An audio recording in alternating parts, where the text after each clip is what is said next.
আর এবার যে খবরের দিকে নজর রাখবো, বর্ধমান থেকে গ্রেফতার পাক জঙ্গি। আপনাদের জানিয়ে রাখি, বর্ধমান থেকে গ্রেফতার পাক জঙ্গি, স্পেশাল টাস্ক ফোর্সের জালে সাজ্জাদ ভাট গোষ্ঠীর জঙ্গি। বেঙ্গল এসটিএফ এর বড় সাফল্য। কথা বলবো প্রতিনিধি সোমরাজ বন্দ্যোপাধ্যায় রয়েছেন আমাদের সঙ্গে। সোমরাজ, এই যে 5 জনকে গ্রেফতার করা হলো, 5 জঙ্গি, এরা কারা, কি কাজ ছিল এদের এই বর্ধমানে? দেখো, সূত্র মারফত জানা যাচ্ছে যে সাজ্জাদ ভাট গোষ্ঠীর সঙ্গে যুক্ত থাকা এক জঙ্গি, তাকে ইতিমধ্যে আটক করা হয়েছে বেঙ্গল এসটিএফ এর তরফে। গতকাল রাতেই বর্ধমান থেকে তাকে আটক করা হয়েছে। তার নাম জানা যাচ্ছে হামিম আহমেদ, এবং ইতিমধ্যেই তাকে বেঙ্গল এসটিএফ বর্ধমানে একটি সুরক্ষিত জায়গায় রেখেছে। কিছুক্ষণের মধ্যেই তাকে কলকাতার উদ্দেশ্যে নিয়ে আসা হবে, নিয়ে এসে তাকে জেরা করা হবে। মূলত তার বিরুদ্ধে একাধিক এ রাজ্যে নাশকতা এবং ষড়যন্ত্রে জড়িত থাকার অভিযোগ এসেছে, এবং সেই কারণেই এই জঙ্গিকে ইতিমধ্যেই গ্রেপ্তার করা হয়েছে। বেঙ্গল এসটিএফ এর তরফে গ্রেপ্তার করা হয়েছে, তাকে কলকাতার উদ্দেশ্যে নিয়ে আসা হচ্ছে। কিছুক্ষণের মধ্যেই বর্ধমান থেকে বেঙ্গল এসটিএফ এর বিশেষ দল তাকে কলকাতার উদ্দেশ্যে নিয়ে আসছে। কলকাতায় নিয়ে এসে তাকে জেরা করা হবে, এবং সেক্ষেত্রে কেন্দ্রীয় কয়েকটি তদন্তকারী সংস্থাও তাকে জেরা করবে বলে সূত্র মারফত জানা যাচ্ছে। গতকাল রাতেই তাকে বর্ধমান থেকে গ্রেপ্তার করা হয়েছে। বর্ধমানের একটি হাউজিং থেকে তাকে গ্রেপ্তার করা হয়েছে, তেমনটাই সূত্র মারফত খবর। ইতিমধ্যেই রাজ্য প্রশাসনের শীর্ষ আধিকারিকদের কাছে এই খবর এসে পৌঁছেছে, বেঙ্গল এসটিএফ এর তরফে জানানো হয়েছে। এবং যেটা জানা যাচ্ছে সূত্র মারফত, কিছুক্ষণের মধ্যেই তাকে কলকাতার উদ্দেশ্যে রওনা করা হবে, তাকে কলকাতায় নিয়ে আসা হবে। কলকাতায় নিয়ে এসে একটি সুরক্ষিত জায়গায় তাকে জেরা করা হবে। মূলত বেশ কিছু লিঙ্ক ইতিমধ্যে পেয়েছে বেঙ্গল এসটিএফ ও রাজ্য পুলিশের তরফে। এই যে সাজ্জাদ ভাট গোষ্ঠীর জঙ্গি, এই সাজ্জাদ ভাট মূলত তো জৈশ-ই মোহাম্মদের একজন সক্রিয় সদস্য এবং কমান্ডার ছিল। আমি যদি খুব ভুল না করি, তাহলে 2019 সালের 14 ফেব্রুয়ারি পুলওয়ামা হামলায় একে ব্যবহার করা হয়েছিল। এই সাজ্জাদ ভাট গোষ্ঠীতে এই হামিম মন্ডল, তার কি যোগ, কেনই বা সে বর্ধমানে, এখনো পর্যন্ত কিছু জানা যাচ্ছে? দেখো, সেটাই মূলত জানতেই বেঙ্গল এসটিএফ এর তরফে ইতিমধ্যেই জেরা করা শুরু করা হয়েছে, তাকে একটি সুরক্ষিত জায়গায় রেখে, এবং বর্ধমান থেকে তাকে কলকাতার উদ্দেশ্যে নিয়ে আসা হচ্ছে। কারণ এটাই জানার চেষ্টা করছে যে তিনি কেন বর্ধমানে রয়েছেন, মূলত সেটাই জানার চেষ্টা করা হচ্ছে, এবং তিনি কিভাবে বর্ধমানে এলেন, এটাই মূলত বেঙ্গল এসটিএফ এর তদন্তকারী টিম তারা জানার চেষ্টা করছে তাকে জেরা করে। এবং যেহেতু দেখো, সাজ্জাদ ভাট গোষ্ঠীর সঙ্গে তার যোগাযোগ পাওয়া গিয়েছে, ফলত গোটা বিষয় নিয়েই এখন কেন্দ্রীয় তদন্তকারী সংস্থাগুলিরও সাহায্য নেবে বেঙ্গল এসটিএফ, এমনটাই সূত্র মারফত খবর। এবং যেমনটা তোমাকে জানাচ্ছিলাম যে প্রাথমিকভাবে যেটা জানা যাচ্ছে যে তাকে কলকাতার উদ্দেশ্যে নিয়ে আসা হচ্ছে, এবং কলকাতায় নিয়ে এসে তাকে একটি সুরক্ষিত জায়গায় রাখা হবে, যেখানে মূলত বেঙ্গল এসটিএফ এর পাশাপাশি কলকাতার যারা বিভিন্ন কেন্দ্রীয় তদন্তকারী সংস্থার আধিকারিকরা রয়েছেন, তারাও তাকে জেরা করতে চাইছে যে কেন তিনি এ রাজ্যের বর্ধমানে এবং কিভাবে তিনি এলেন বর্ধমানে। গোটা বিষয়টি জানতে চেয়ে তাকে জেরা করা হবে। আসলে যেহেতু জায়গাটা বর্ধমান, যেহেতু সেখান থেকে এই হামিম মন্ডলকে পাওয়া গিয়েছে, এসটিএফ এর সাফল্য। দেখো, বর্ধমান মানে আমাদের খাগড়াগড়ের স্মৃতিটা বারবার মনে পড়ে যায়। 2014 সালের 2রা অক্টোবর কেউই ভুলে যায়নি। সেখানে বর্ধমানে আবার এক পাক জঙ্গি গ্রেফতার। কোনোভাবে কি নাশকতার পরিকল্পনা ছিল তাদের? দেখো, সেটাই মূলত জানতে চাইছে বেঙ্গল এসটিএফ। কারণ যাকে ধরা হয়েছে তার সাথে কিন্তু সাজ্জাদ এই গোষ্ঠীর কিন্তু ভালো মতো যোগাযোগের সন্ধান পেয়েছে বেঙ্গল এসটিএফ এর তদন্তকারী আধিকারিকরা, এবং সেই কারণেই তিনি যে এ রাজ্যে রয়েছেন এবং বর্ধমানে যে ঘাঁটি গেড়ে রয়েছেন, সেটা বেঙ্গল এসটিএফ এর কাছে কিছুদিন আগে থেকেই খবর আসছিল। সেই কারণেই বেঙ্গল এসটিএফ এর তরফে একটা টিম তৈরি করা হয়, যে টিম মূলত বর্ধমানে তারা ঘাঁটি গেড়ে ছিল এবং তার গতিবিধির ওপর নজর রাখছিল। এবং তারপরে গতকাল রাতে বর্ধমানে একটি হাউজিং থেকে তাকে আটক করা হয়, এবং তারপরে তাকে গ্রেপ্তার করা হয়েছে। যে হাউজিং থেকে তাকে আটক করা হয়েছে সেটাই সব থেকে বেঙ্গল এসটিএফ এর কাছে সব থেকে তাজ্জব বিষয়। তার কারণ সেই হাউজিং এ বর্ধমানের অনেক উচ্চবিত্ত মানুষ থাকেন, সেই হাউজিং এ তিনি কি করছিলেন। ফলত সেই জায়গায় দাঁড়িয়েই এখন বেঙ্গল এসটিএফ এর কাছে সেটা প্রশ্ন। এবং কতদিন ধরে হামিম সেখানে ছিল? দেখো, এখনো পর্যন্ত যেটা তদন্তকারী আধিকারিকরা জানাচ্ছেন যে গত কয়েকদিন ধরেই তার গতিবিধির ওপর নজর রাখা হচ্ছিল। ফলত মনে করা হচ্ছে যে তিনি প্রায় কয়েকদিন ধরেই তিনি সেখানে ছিলেন, এবং বর্ধমানের একটি নামকরা হাউজিং এ তিনি ছিলেন।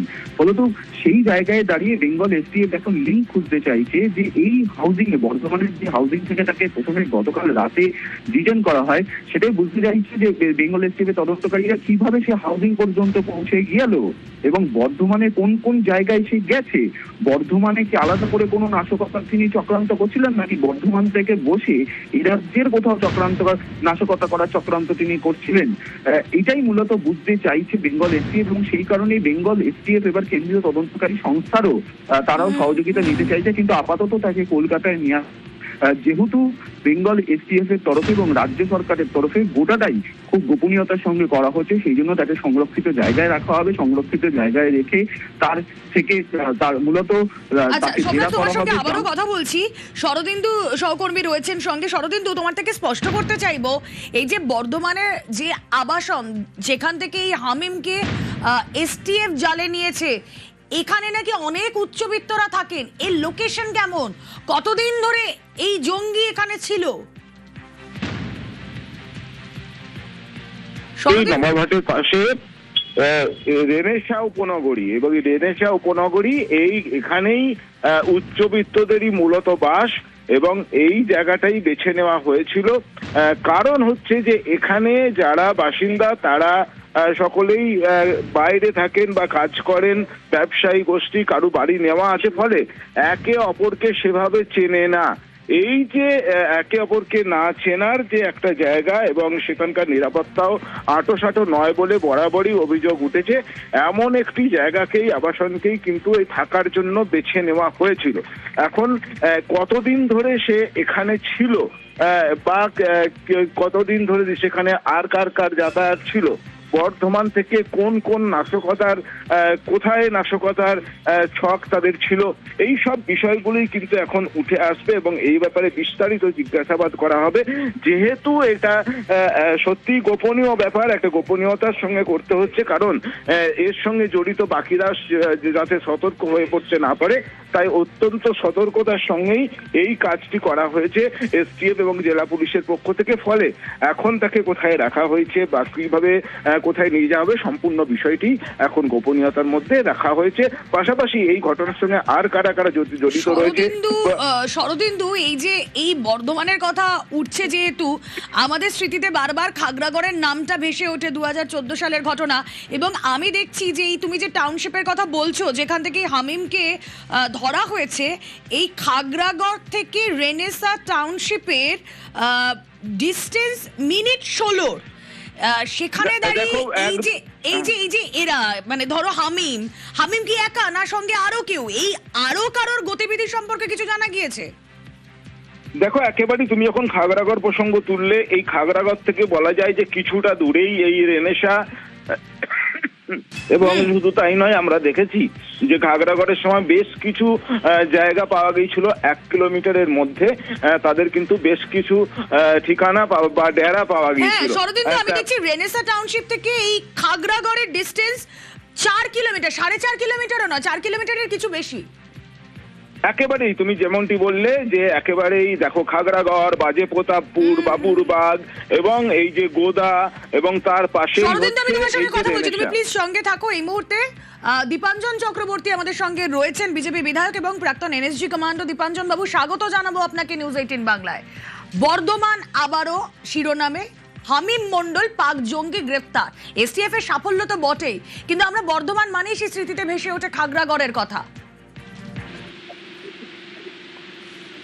এটা একটা বিচ্ছিন্ন ব্যাপার, কিন্তু যেটা আমি বারবার বলেছি যে সন্ত্রাসবাদ, জিহাদ কিন্তু নির্মূল হয়নি। 15 বছরে তৃণমূলের তত্ত্বাবধানে যেরকম ভাবে চাষবাস হয়েছে জিহাদিদের এবং ওভার দ্য গ্রাউন্ড সাপোর্টার, এইটা কি ওভার দ্য গ্রাউন্ড ওয়ার্কার্স, এদের যদি নির্মূল করতে না পারি, এরকম ঘটনা ঘটতেই থাকবে। এটা কিন্তু বলতেই হবে যে ভারতীয় সেনা এবং ইন্টেলিজেন্স যেরকম ভাবে যৌথভাবে কাশ্মীর ভ্যালি থেকে over the ground workers OGW দের নির্মূল করেছে, কারণ এরাই সাপোর্ট যোগায়, গ্রাউন্ড সাপোর্ট। এই মন্ডলের মতো লোক আরো পাবেন, কিন্তু প্রশ্ন হচ্ছে একটা বিলাসবহুল অ্যাপার্টমেন্টে মন্ডল ভাড়া কি করে নিয়ে নিল? সেখানে পুলিশ ভেরিফিকেশন হয়েছে, সেখানকার লোকেরা জানে সম্পর্কে সমস্ত তথ্য, আর যদি তাই থাকে সে তথ্যগুলো সরবরাহ করেছে কারা? এরকম ভাবে যদি রুটটা ধরা যায়, তো ধরা পড়বে যে মন্ডল একটি ব্যক্তি, তার পেছনে অন্তত 10 জন লোক রয়েছে যারা ওকে শেল্টার দিতে সাহায্য করেছে, সেই লোকগুলোকে ধরতে হবে। তো আমি এটা নিয়ে খুব দুশ্চিন্তায় নেই, কিন্তু এটাও ঠিক আমরা জিহাদিদের আন্ডার এস্টিমেট করতে পারি না, সর্বাত্মক ভাবে অভিযানে নামতে হবে। ঠিক। কথা বলছিলাম দীপাঞ্জন চক্রবর্তী বিজেপি বিধায়ক প্রাক্তন এনএসজি কমান্ডো আমাদের সঙ্গে ছিলেন। শরদিন্দু রয়েছেন সঙ্গে, আমি শরদিন্দুর সঙ্গে একটু কথা বলে নিই। শরদিন্দু, যে প্রশ্নটা দীপাঞ্জন বাবু তুললেন যে একটা ওই রকম অভিজাত আবাসন যেখানে উচ্চবিত্তরা রয়েছেন, সেখানে কি করে এরা থাকতে পারছে? তাদের পরিচয়পত্র দেখে, তাদের সমস্ত ওয়্যারঅ্যাবাউটস না জেনে কি করে এদেরকে মানে প্রবেশাধিকার দেওয়া হচ্ছে? দেখো, রেনেসা উপনগরী, সেখানে উচ্চবিত্ত বাসিন্দারা থাকেন এবং সেখানে যে জেহাদি বা জঙ্গি থাকবে এটা কারো ভাবনার মধ্যেই থাকবে না, এবং সেই কারণেই এই জায়গা বেছে নেওয়া হয়েছে। দ্বিতীয়ত তোমাদের বলি যে বারবার আমরা খবর করেছি রেনেসা উপনগরীর বাসিন্দারা তারা নিরাপত্তার অভাবের কথা বলেছেন। বারবার সেখানে চুরি হয়েছে, ডাকাতি হয়েছে, গুলি চলেছে, অর্থাৎ নিরাপত্তা যে সেখানে আঁটোসাঁটো নয় তার প্রমাণ কিন্তু বারবার মিলেছে। খাগড়াগড়ের ঘটনার সময় কি দেখা গিয়েছিল, বলা হয়েছিল যে বাড়ি বাড়ি যারা ভাড়াটে আসছে তাদের তথ্য সংগ্রহ করা হবে, কিন্তু খাগড়াগড়ের ঘটনা যতই দিন গড়িয়েছে ততই কিন্তু তা সে ব্যাপারে আবারও ঢিলেমি গাফিলতি দেখা দিয়েছে। কারা সেখানে ভাড়া নিচ্ছে বা সেই সব ব্যাপারে তথ্য সংগ্রহ কিন্তু বন্ধ হয়ে গেছে। ঠিক তেমনই ওই রেনেসা উপনগরীতে যারা ফ্ল্যাট নিলেন, বাড়ি নিলেন, তারা কাকে কাকে ভাড়া দিচ্ছেন সেই সংক্রান্ত তথ্য সংগ্রহ ক্ষেত্রে যে যথেষ্ট ঘাটতি রয়েছে, সেখান থেকে জেহাদি বা জঙ্গি ধরা পড়ার ঘটনা কিন্তু আরো একবার সেই বিষয়টাকেই তুলে ধরছে যে যথেষ্ট সেখানে নজরদারি বা এই নিরাপত্তার যথেষ্ট গাফিলতি রয়েছে, এবং সেই সুযোগকেই কাজে লাগিয়েছিল এই জঙ্গি। এখন সে কতদিন ধরে ছিল, কে তাকে বাড়ি ভাড়া দিয়েছে, কার মাধ্যমে সে বাড়ি ভাড়া নিয়েছিল, কত টাকায় বাড়ি ভাড়া নিয়েছিল, সেই বাড়িতে কারা কারা আসতো, এই সব বিষয় কিন্তু এসটিএফ এবং জেলা পুলিশ তারা কিন্তু খতিয়ে দেখছে। উপনগরীতে বাড়ি ভাড়া নেওয়ার প্রসেসটা কি? দেখো, বাড়ির মালিক তারা ভাড়া দিচ্ছে, এখন সেইটা রেনেসা উপনগরী কর্তৃপক্ষকে জানাতে হয় কিনা বা জানানো হয় কিনা সেই ব্যাপারে যথেষ্টই কিন্তু সন্দেহ রয়েছে। এই অভিযোগ কিন্তু বারে বারেই বাসিন্দারা বলেছিলেন যে বহিরাগতরা অনেক সময় চলে আসে, ফাঁকা ফ্ল্যাটে তারা থাকে, কয়েকদিন কাটিয়েও যায়, ফলে কারা আসছে, কি উদ্দেশ্যে আসছে, সেই সব তথ্যপঞ্জি রাখা বা সেই সব তথ্য রাখা, তাদের আধার কার্ড সংগ্রহ করা বা ভোটার কার্ড বা পরিচয়পত্র দেখা, এসব ব্যবস্থা নেই বললেই চলে, এবং সেই সুযোগই আমি আবারও তোমার সঙ্গে কথা বলবো। ভাবুন একবার, বর্ধমানের খাগড়াগড় থেকে মাত্র 4.2 কিলোমিটার দূরত্বেই রেনেসা উপনগরী, সেখানেই এই পাক জঙ্গি হামিম মন্ডল তার ডেরা বেঁধেছিল। বর্ধমান থেকে এবার তাকে গ্রেফতার করেছে বেঙ্গল এসটিএফ। কিন্তু কি উদ্দেশ্যে এই রেনেসা টাউনশিপে এই হামিম মন্ডল ছিল? এই হামিম মন্ডল একা না আরো অনেকে? ভৌগোলিক অবস্থান হিসেবে যদি আমরা দেখি তাহলে বিষয়টা অ্যালার্মিং। অবশ্যই এসটিএফ এর বড় সাফল্য, কিন্তু এই সাজ্জাদ ভাট গোষ্ঠীর জঙ্গি হামিম মন্ডল কি করছিল আপনাদের জানিয়ে রাখি। 2019-এর 14ই ফেব্রুয়ারি পুলওয়ামার ঘটনায় এই সাজ্জাদ ভাটেরই গাড়ি ব্যবহার করা হয়েছিল, এবং 2019-এর জুন মাসে এই সাজ্জাদ ভাট একটা এনকাউন্টারে মারা যায়। সেই সাজ্জাদ ভাট গোষ্ঠীর সঙ্গে কি কানেকশন হামিম মন্ডলের, অবশ্যই নজর থাকবে সেদিকে। কথা বলবো, রৌনক প্রতিনিধি রয়েছেন সঙ্গে। রৌনক, দেখা একেবারে যাকে গ্রেফতার করা হয়েছে হামিম মন্ডল, তিনি কিন্তু সাজ্জাদ ভাট তার অত্যন্ত ঘনিষ্ঠ, এবং যেটা জানা যাচ্ছে এসটিএফ এর তরফ থেকে যে মোবাইল ফোন তার কাছ থেকে মিলেছে, সেখানে একাধিক জায়গায় এই সাজ্জাদ ভাটের সঙ্গে বা তার যারা সহযোগী রয়েছে জৈশ-ই মোহাম্মদের জঙ্গি সংগঠনে, তাদের সঙ্গে একাধিক যে তথ্য আদান প্রদান বা চ্যাট ইতিমধ্যে এসটিএফ বাজেয়াপ্ত করেছে। একটা বড় কোনো নাশরিকতার ছক কষছিল হামিম মন্ডল, এমনটাই কিন্তু এসটিএফ এর প্রাথমিক অনুমান। সেক্ষেত্রে যেটা জানা যাচ্ছে যে কলকাতাতেও কিন্তু তিনি এর আগে ঘাঁটি বেঁধেছিলেন, তারপরে বর্ধমানে গা ঢাকা দেওয়ার জন্য বা নিজের পরিচয় লুকিয়ে তিনি সেখানে বেশ কয়েক বছর ধরে ছিলেন কিনা এই বিষয়টি এসটিএফ এর তরফ থেকে খতিয়ে দেখা হচ্ছে। তাছাড়া জানিয়ে রাখবো, এর আগেও বর্ধমানের কাছে এরকম খারিজি মাদ্রাসায় কিছু এসটিএফ এর তরফ থেকে অভিযানও চালানো হয়েছিল, এবং সেখানে কিন্তু এই টেরর লিঙ্ক বিষয় কিন্তু বেশ কিছু তথ্য এসটিএফ এর হাতে এসেছিল। তারপরে এই সাজ্জাদ ভাট ঘনিষ্ঠ হামিম মন্ডল, যাকে গ্রেফতার করা হয়েছে, যেটা জানা যাচ্ছে এর সঙ্গে এই জৈশ মোহাম্মদের যে আরও যারা রয়েছে সাজ্জাদ ভাট ঘনিষ্ঠ তাদের সঙ্গে একটা লিঙ্ক থাকতে পারে, কিন্তু কি উদ্দেশ্যে তিনি এখানে ছিলেন বা কোনো বড়সড় নাশকতার ছক ছিল কিনা গোটা বিষয়টি কিন্তু ইতিমধ্যে এসটিএফ এর তরফ থেকে তাকে জিজ্ঞাসাবাদ করা হচ্ছে। আজই তাকে কিন্তু আদালতে তুলে নিজেদের হেফাজতে নিয়ে জিজ্ঞাসাবাদ শুরু করবে বেঙ্গল পুলিশের স্পেশাল টাস্ক ফোর্স। রৌনক, আমি আবারও তোমার কাছে আসবো। এর আগেও আমরা দেখেছি এই বর্ধমান, মুর্শিদাবাদ বিভিন্ন জায়গায় রৌনক যে প্রসঙ্গটা তুললো, বিভিন্ন খারিজি মাদ্রাসায় হানা দেওয়া হয়েছে এবং আমরা দেখেছি যে ভৌগোলিক অবস্থানের কথা আপনাদের বলছিলাম, সেই ভৌগোলিক অবস্থানের কথা মাথায় রেখে এমন জায়গা বাছা হচ্ছে যেখানে মগজ ধোলাই করা যায় আশপাশের বিভিন্ন জেলায়। এই সাজ্জাদ ভাট গোষ্ঠীর জঙ্গি হামিম মণ্ডল, তার কি উদ্দেশ্য ছিল? সাজ্জাদ ভাট নিজে ছিল যে আমাদের জৈশ-ই মোহাম্মদের, মাফ করবেন, জৈশ-ই মোহাম্মদের সদস্য এই সাজ্জাদ ভাট। সাজ্জাদ ভাট 2019-এর পুলওয়ামায় তার গাড়ি ব্যবহার হয়েছিল পুলওয়ামার হামলায় এই সাজ্জাদ ভাটের। তার মৃত্যু হয় 2019-এ জুন মাসে। সেই গোষ্ঠীর সদস্য এই হামিম মণ্ডল। আর কারা জড়িত? বেঙ্গল এসটিএফ এর বড় সাফল্য আমরা জানি, কিন্তু যে জায়গায় এই রেনেসা উপনগরী যেখান থেকে এই হামিম মণ্ডলকে জালে নিয়েছে এসটিএফ, সেখান থেকে খাগড়াগড়ের ডিস্টেন্স 4.5 কিলোমিটারও নয়, 4.2 কিলোমিটার। কি উদ্দেশ্য ছিল? অবশ্যই জিজ্ঞাসাবাদ করে আরো বড় কোনো ব্রেক থ্রু মিলবে। চলে যাব রৌনকের কাছে। রৌনক, এসটিএফ এর কাছে কি টিপ ছিল? এসটিএফ এর কাছে এই সম্পর্কিত কি তথ্য ছিল যে এই রেনেসা উপনগরীতে এই হামিম নাকি সঙ্গে আরো অনেকে? দেখো, তোমায় জানিয়ে রাখবে বর্ধমান দুর্গাপুর এই সংলগ্ন এলাকায় আগেও কিন্তু বেঙ্গল পুলিশের স্পেশাল টাস্ক ফোর্সের তরফ থেকে একাধিক অভিযান করা হয়েছিল। কাকসা একজন কম্পিউটার সায়েন্সের যুবককে এই জঙ্গি সন্দেহ বা এই মডেলে যুক্ত রয়েছে বলে 2024 সালে অভিযান চালিয়ে এসটিএফ গ্রেফতার করে। সেক্ষেত্রে দাঁড়িয়ে সাজ্জাদ ভাটের সঙ্গে হামিম মণ্ডলের একটা যোগসূত্র পেয়েছে এসটিএফ। তার যে মোবাইল ফোন বাজেয়াপ্ত করা হয়েছে সেখানে এই সাজ্জাদ ভটের যারা ঘনিষ্ঠ রয়েছে অর্থাৎ জৈশ-ই মোহাম্মদের বেশ কিছু সদস্য বা সেখানকার টেরর লিঙ্কের সঙ্গে ঘনিষ্ঠ যারা রয়েছে তাদের সঙ্গে কিন্তু একাধিক চ্যাট এসটিএফ এর হাতে এসেছে। সেক্ষেত্রে এই হামিম মণ্ডল সে এখানে রেকি করেছিল বা কোনো রকম নাশকতার ছক কষেছিল কিনা বা কোনো বড় পরিকল্পনা ছিল কিনা বা স্লিপার মডেল তাদের এখানে কাজ করছে কিনা, একাধিক অ্যাঙ্গেল রয়েছে। এই গোটা বিষয়কে কিন্তু ইতিমধ্যে খতিয়ে দেখার জন্য তাকে বেঙ্গল পুলিশের স্পেশাল টাস্ক ফোর্সের তরফ থেকে জিজ্ঞাসাবাদ করা হবে। যেহেতু জৈশ-ই মোহাম্মদ সাজ্জাদ ভাটের নাম জড়িয়ে রয়েছে এবং এই জৈশ-ই মোহাম্মদ সংগঠনের মধ্যে বহু সক্রিয় সদস্য তাদের রয়েছে, সেই সদস্যদের সঙ্গে কিন্তু যে chat details, mobile phone chat details, সেই রকম ডিটেলস কিন্তু ইতিমধ্যে পুলিশ যারা তদন্তকারী আধিকারিক তাদের হাতে এসেছে। সেই জায়গায় দাঁড়িয়ে এই হামিদ মণ্ডল কি কারণে এখানে ছিলেন, নাশকতার সব কিছু খুঁজছিলেন কিনা, এবং সব থেকে বড় বিষয় যেটা, যেহেতু তুমি জানো যে বর্ধমান, দুর্গাপুর এই এলাকাগুলোতে কিন্তু এর আগেও গত 2 বছর ধরে দেখা গেছে বেঙ্গল পুলিশের স্পেশাল টাস্ক ফোর্স একাধিক অভিযান করেছে। সে খারিজি মাদ্রাসা হোক কিংবা দুর্গাপুরে কাকসার সেই কম্পিউটার সায়েন্সের যুবক যাকে জঙ্গি সন্দেহ গ্রেপ্তার করা হয়েছিল, সেই জায়গায় দাঁড়িয়ে এদের কোনো স্লিপার সেল এখানে রয়েছে কিনা, এর পেছনে কি কারণ রয়েছে যে হামিম মণ্ডল রেনেসা হাউজিং এর মতো একটা জনবহুল এলাকায় একটি ফ্ল্যাটে তিনি থাকতেন, সেই জায়গায় দাঁড়িয়ে এর পেছনে কোনো স্পেসিফিক কোনো ইন্টেনশন রয়েছে কিনা বা নাশকতার ছক থাকলেও এর পেছনে আরও কেউ যুক্ত রয়েছে কিনা, গোটা বিষয়টি কিন্তু বেঙ্গল পুলিশের স্পেশাল টাস্ক ফোর্সের তরফ থেকে খতিয়ে দেখা হচ্ছে।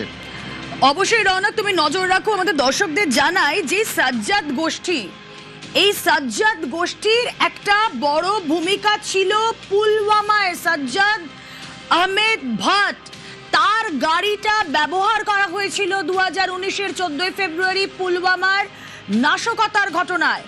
ওই ঘটনায় যে ইকো গাড়িটি ব্যবহার করা হয়েছিল সেটাই সাজ্জাদ ভাটের ছিল। জৈশ-ই মোহাম্মদের সক্রিয় সদস্য এই সাজ্জাদ ভাট। তারপর এই সাজ্জাদ ভাটের মৃত্যু হয় ওই একই বছরেই জুন মাসে।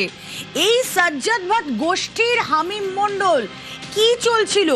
এই খারিজি মাদ্রাসাগুলোয় দেখেছি আমরা লাগাতার অভিযান চলেছে। এই খারিজি মাদ্রাসাগুলোয় নাশকতার পাঠ দেওয়া হয় এবং ভৌগোলিক অবস্থান হিসেবে এমন জায়গায় এরা চুজ করে যেখান থেকে পার্শ্ববর্তী জেলাগুলোয় এরা নিয়ন্ত্রণ করতে পারে, সেখানে মগজ ধোলাই করতে পারে। উদ্দেশ্য কি ছিল এই হামিম মণ্ডলের? এবং আপনারা ভেবে দেখুন, এই যে যেই টাউনশিপ থেকে গ্রেফতার করা হয়েছে, যেই টাউনশিপ থেকে এসটিএফ জালে তুলেছে এই হামিম মণ্ডলকে, সেই টাউনশিপ কিন্তু যে কেউ থাকতে পারে না। সেই টাউনশিপে উচ্চবিত্তরা থাকে। তাহলে সেখানে থাকার অধিকার কি করে পাচ্ছে এই সাজ্জাদ গোষ্ঠীর হামিম মণ্ডল? অবশ্যই এই নিয়ে বড় প্রশ্ন উঠে যাচ্ছে। কথা বলবো, প্রতিনিধি সোমরাজ রয়েছেন সঙ্গে। সোমরাজ, যেহেতু জায়গাটা বর্ধমান, যেহেতু আমাদের এখনো স্মৃতিতে স্পষ্ট খাগড়াগড় বিস্ফোরণ, এবং এই যে উপনগরী থেকে পাওয়া গিয়েছে এই হামিম মণ্ডলকে, এই হামিম একাই কি থাকতো নাকি আরো অনেকে মিলে অন্য কোনো উদ্দেশ্য ছিল? কোনো নাশকতার ছক কি তাদের ছিল? এখনো পর্যন্ত কিছু জানা যাচ্ছে?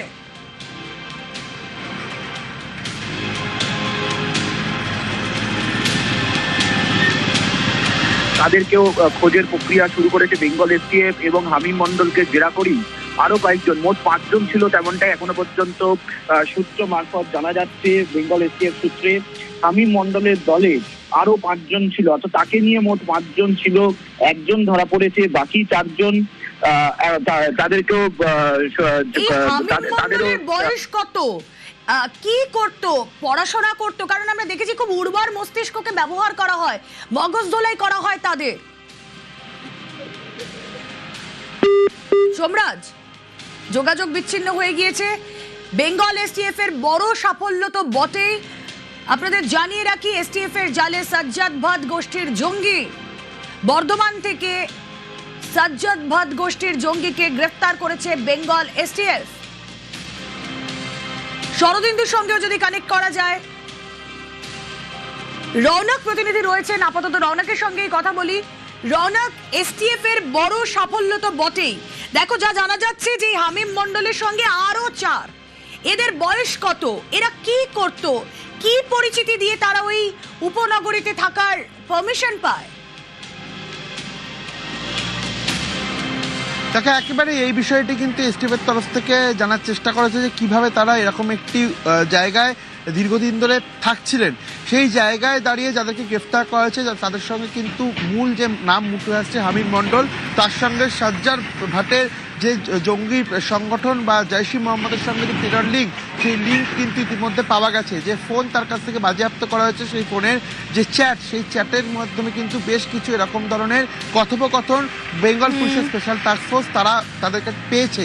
সেই জায়গায় দাঁড়িয়ে হামিম মণ্ডল কেন এখানে ছিলেন, কি নাশরিকতার ছক ছিল, এবং সব থেকে বড় বিষয় তোমাকে যেটা জানালাম যে দুর্গাপুর বলো কিংবা বর্ধমান, গত 2 বছর ধরে বেঙ্গল পুলিশের স্পেশাল টাস্ক ফোর্সের তরফ থেকে কিন্তু এইখান থেকে বেশ কিছু জায়গায় জঙ্গি সন্দেহে বেশ কিছু যুবককে গ্রেফতার করা ছিল। দুর্গাপুরে কাকসায় একজন কম্পিউটার সায়েন্সের যুবককে গ্রেফতার করা হয়েছিল, অন্যদিকে আনসারুল্লাহ বাংলা টিমেরও বেশ কয়েকজন জঙ্গি সন্দেহে গ্রেফতার করা হয়েছিল।